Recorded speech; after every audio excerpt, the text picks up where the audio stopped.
Download करें JEE 360 bye आदर्श बर्णवाल और यहाँ पे यार आप लोगों को कॉलेज प्रिडिक्टर का ऑप्शन मिलता है। कॉलेज प्रिडिक्टर में जाएं आप लोग, यहाँ पे बहुत सारे कॉलेज प्रिडिक्टर है, JEE मेंस, एडवांस के लिए, WBJEE के लिए। इस प्रिडिक्टर में जाके आप अपनी रैंक और EWS है, जनरल है, जो भी है वो डालें और नंबर ऑफ कॉलेजेस जो आप लोगों को मिल सकते हैं वो आप लोगों को दिख जाएंगे free of cost. So hi guys, Adarsh है। तो यार आज के इस वीडियो में मैं आप लोगों को IITs, NITs और IIITs की जो फीस स्ट्रक्चर है उसके ऊपर बात करेंगे और थोड़ी बहुत मैं जो GFTIs में जो फेमस कॉलेज है उनके ऊपर भी मैं बात करूंगा।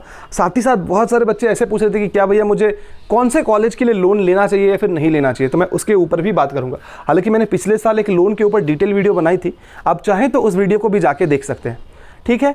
और साथ ही साथ जो कॉलेज की तरफ से स्कॉलरशिप्स प्रोवाइड की जाती हैं वो कैसे प्रोवाइड की जाती हैं, क्या क्राइटेरिया होती है, उसके ऊपर भी हम लोग आज डिस्कस करेंगे। इस वीडियो को देख रहे हैं यार, उनको बहुत इंपॉर्टेंट एक चीज़ बतानी है।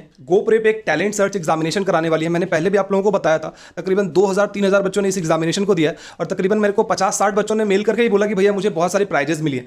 तो यार फ्री ऑफ कॉस्ट आप लोग रजिस्टर कर सकते हो और एग्जामिनेशन की डेट है यार वो 10th और 11th अक्टूबर को आपकी एग्जामिनेशन होने वाली है। अब ये आपकी रजिस्ट्रेशन लिंक मैं आप लोगों को डिस्क्रिप्शन में दे दूंगा। 8th क्लास से लेकर 12th क्लास तक के जो भी बच्चे हैं वो सारे बच्चे इस एग्जामिनेशन को दे सकते हैं। प्राइज सारे प्राइजेस आप लोगों को मिल सकते हैं, जैसे कि लैपटॉप मिल सकती है, स्मार्टफोन्स है, अमेजॉन की वाउचर है। तो यार 2 राउंड में आप लोगों की एग्जामिनेशन होने वाली है। तो फर्स्ट राउंड की एग्जामिनेशन आप दोगे, उसके बाद उसमें सिलेक्शन होने के बाद फिर आप लोगों को सेकंड राउंड की एग्जामिनेशन देनी होगी। जैसे ही आपकी सिलेक्शन हो जाती है तो आप लोगों को बहुत सारे प्राइजेस वगैरह मिल सकते हैं।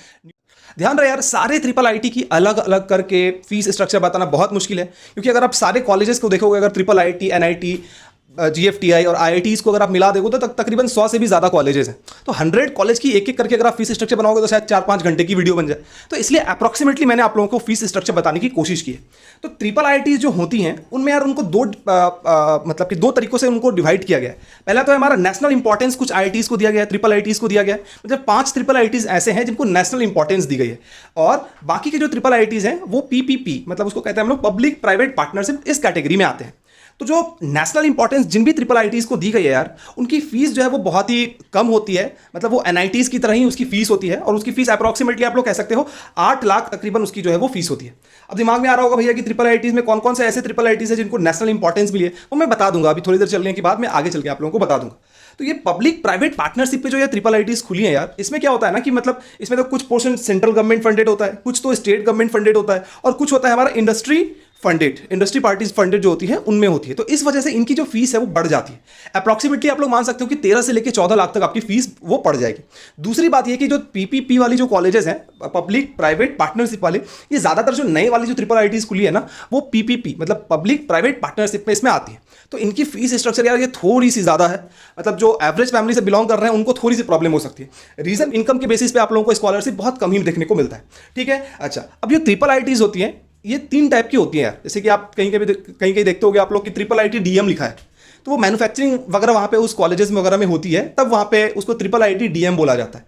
दूसरा हो जाता है, एक हमारा आता है इंटरनेशनल इंस्टीट्यूट और एक आता है हमारा इंडियन इंस्टीट्यूट ऑफ टेक्नोलॉजी। के लिए फीस स्ट्रक्चर थोड़ी डिफरेंट होती है, ऐसा नहीं कि सबके लिए फीस स्ट्रक्चर वो सेम होगा। तो आगे चलते हैं और मैं बताता हूँ। उससे पहले कुछ बच्चे पूछ रहे थे कि भैया IIIT हैदराबाद और IIIT बैंगलोर क्या वो जोसा के अंदर आते हैं कि नहीं आते। तो JEE मेंस के थ्रू एडमिशन वो लेते तो सही है यार, लेकिन आप लोगों को उसके लिए काउंसलिंग अलग से करनी पड़ती है। मतलब वो जोसा में आप लोगों को इसकी काउंसलिंग करके आप लोगों को ये कॉलेजेस वगैरह नहीं मिलेगी, ठीक है। आगे बढ़ते हैं। तो IIITs में जैसे कि मैंने बताया यार, तो जैसे IIIT पुणे हो गया, IIIT भुवनेश्वर हो गया, IIIT नयापुर, तो ये IIITs के बारे में मैंने बताया है। इन सारी IIITs की फीस स्ट्रक्चर मैंने लिख के रखा है, थोड़ी डिफरेंट थी इसलिए मैंने इन तीनों को अलग कर दिया है। IIIT पुणे है, उसकी फीस है 12 लाख, IIIT भुवनेश्वर है तो इसकी फीस है 10 से लेकर 11 लाख और IIIT नयापुर की जो फीस है वो है हमारी 9 से लेकर 10 लाख के बीच में। तो सबकी फीस स्ट्रक्चर थोड़ी सी डिफरेंट है कि नहीं। अच्छा, अब जो नेशनल इंपॉर्टेंस वाले जो IIIT Gwalior, IIIT Jabalpur, IIIT Allahabad, IIIT Kanchipuram, IIIT Kurnool, तो ये सारे जो कॉलेजेस हैं यार, इनकी फीस स्ट्रक्चर भी कम है, 8 लाख रुपए है 4 साल की। दूसरी बात ये है कि इनमें जो आप लोग अगर SC ST और PWD हो तो आप लोगों को ट्यूशन फी नहीं लगेगी। No tuition fee for SC ST PWD student, है कि नहीं। तो इस बात को थोड़ा सा आप लोग दिमाग में रखना है। दूसरी बात ये कि जो पब्लिक प्राइवेट पार्टनरशिप वाले जो कॉलेजेस हैं वहां पे कोई स्कॉलरशिप तो वैसे करके नहीं है, लेकिन अगर आप कोई नेशनल स्कॉलरशिप या फिर स्टेट स्कॉलरशिप अगर आपको मिल रही है तो उस स्कॉलरशिप के लिए आप लोग अप्लाई कर सकते हो, है कि नहीं।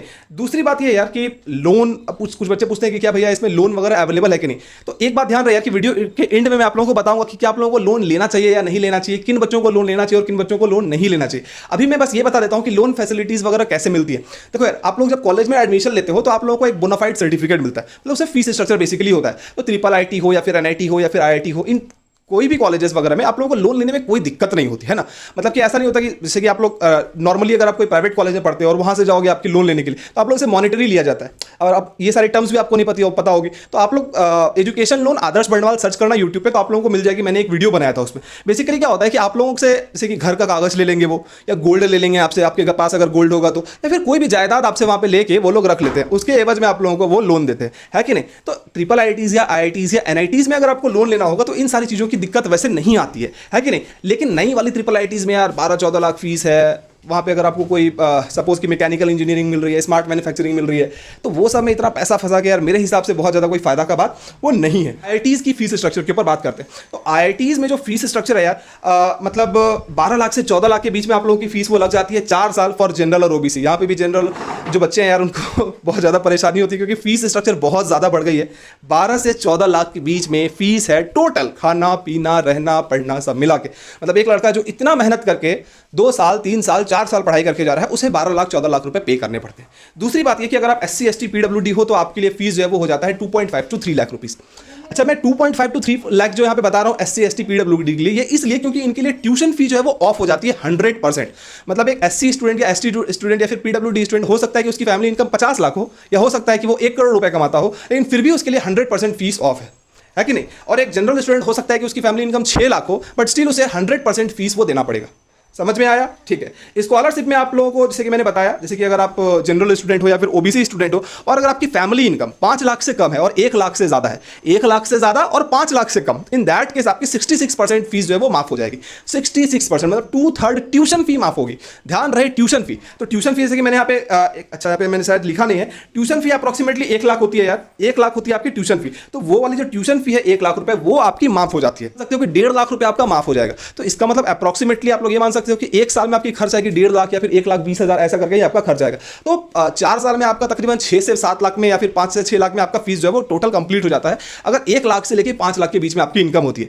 और सपोज अगर आपकी फैमिली इनकम अगर 1 लाख से कम होती है, in that case 100% fees of, सिर्फ और सिर्फ खाना और रहने का आपको पैसा मिलता है। दूसरी बात ये कि जब 1 लाख से कम आपकी सैलरी होती है तो इस कॉलेजेस में बहुत सारे स्कॉलरशिप होते हैं। से 1-2 मैंने लिखा है, मेरिट कम स्कॉलरशिप, फीस स्टूडेंटशिप, और भी बहुत सारे हैं यार, गवर्नमेंट स्कॉलरशिप, प्राइवेट स्कॉलरशिप, बहुत सारे स्कॉलरशिप आते हैं। जब आप कॉलेज में जाओगे तो आपको थोड़ा बहुत समझ में आएगा। ऐसे यहाँ से बैठे बैठे सोचोगे कि मुझे कोई स्कॉलरशिप मिल जाए, तो ऐसा नहीं होता। कॉलेज में बहुत सारे स्कॉलरशिप के लिए आते हैं, वो एग्जामिनेशन कंडक्ट कराते हैं, आपको एग्जामिनेशन देना होता है, और अगर एग्जामिनेशन आपका क्लियर हो जाता है तो इन दैट केस आपको बहुत सारा स्कॉलरशिप वो मिल जाता है।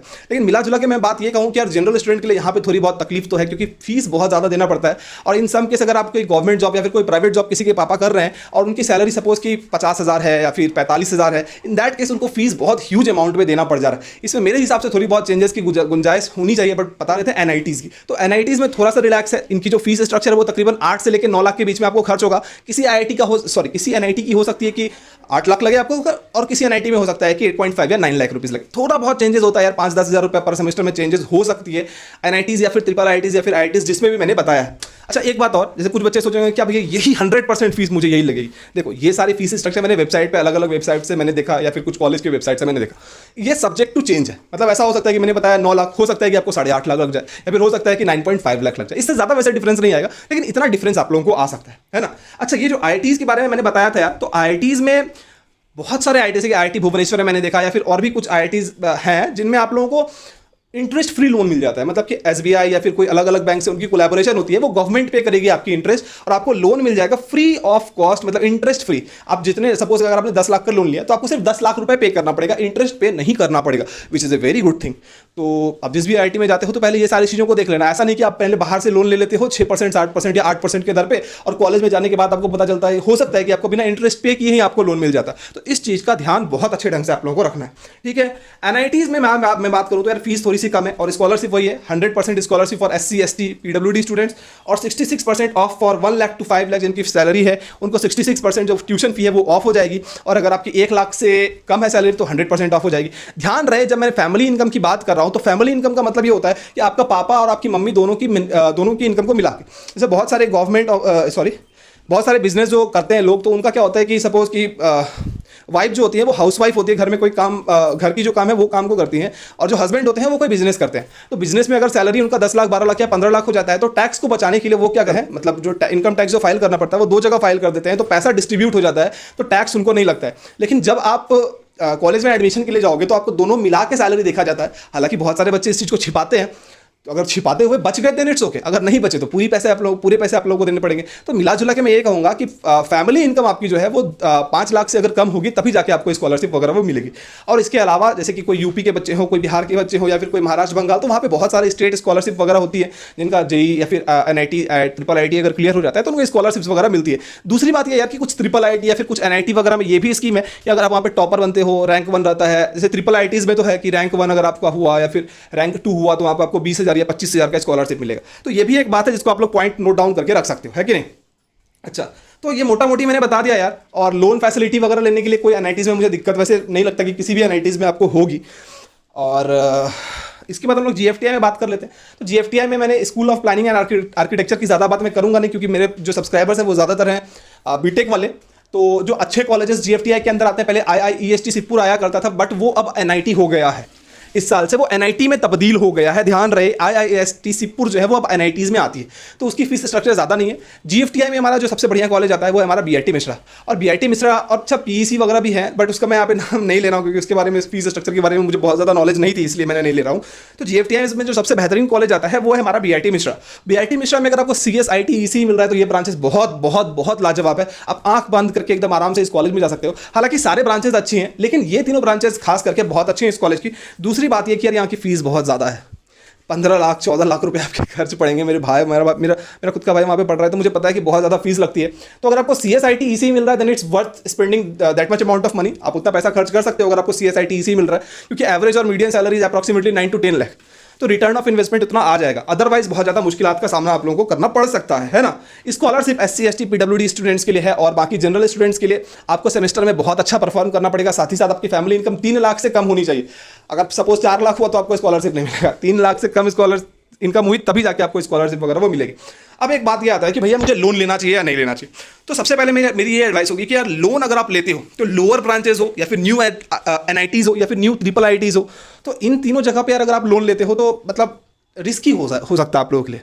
चांसेस ऑफ फेलियर्स थोड़ा सा बढ़ जाता है आप लोगों के लिए। हालांकि देखो यार, आप किसी भी कॉलेज में बहुत अच्छा परफॉर्म कर सकते हो, बट हम लोग कहते हैं ना कि लॉ ऑफ एवरेजेस का हम लोग हमेशा देखते हैं लॉ ऑफ एवरेजेस को, कि यार अगर मैं एक एवरेज स्टूडेंट बन के वहाँ रहा तो क्या मुझे परेशानी होगी या नहीं होगी। तो उसके लिए हम लोग देखते हैं रिटर्न ऑफ इन्वेस्टमेंट, कि कॉलेज से भाई मुझे रिटर्न ऑफ इन्वेस्टमेंट क्या मिल रहा है। तो भैया अब रिटर्न ऑफ इन्वेस्टमेंट क्या होता है? रिटर्न ऑफ इन्वेस्टमेंट हम लोग निकालते हैं median salary by money invested. अभी आपको समझ में नहीं आएगा कि भैया मीडियन सैलरी क्या होती है। तो मैंने 5-6 वीडियो पहले एक वीडियो बनाया था कि median salary versus average salary.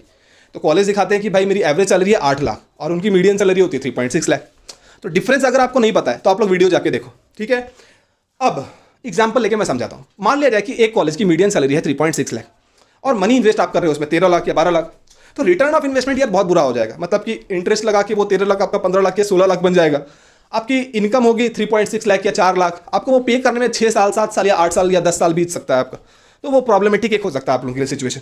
दूसरी बात ये है कि सपोज कि अगर आप किसी कॉलेज में एडमिशन ले रहे हो और आपकी फैमिली इनकम बहुत अच्छी नहीं है, आपको फीस बहुत माफ हो गया, 5 लाख 6 लाख या 8 लाख आपको फीस लग रहा है और आपकी पैकेज वहाँ पे 4 लाख या 5 लाख की पैकेज लग जाती है। सपोज कि 5 लाख की पैकेज लग गई या 4.5 लाख की, और सॉरी यहाँ पे मैंने गलती से 13 लाख लिख दिया, 8 लाख होगा यहाँ पे, और आपको 8 लाख रुपए खर्च होगा। जैसे कि मैंने यहाँ पे 8 लाख लिखा था, नीचे मैंने यहाँ पे गलती से 13 लाख लिख दिया, तो 8 लाख आपने इन्वेस्ट किया।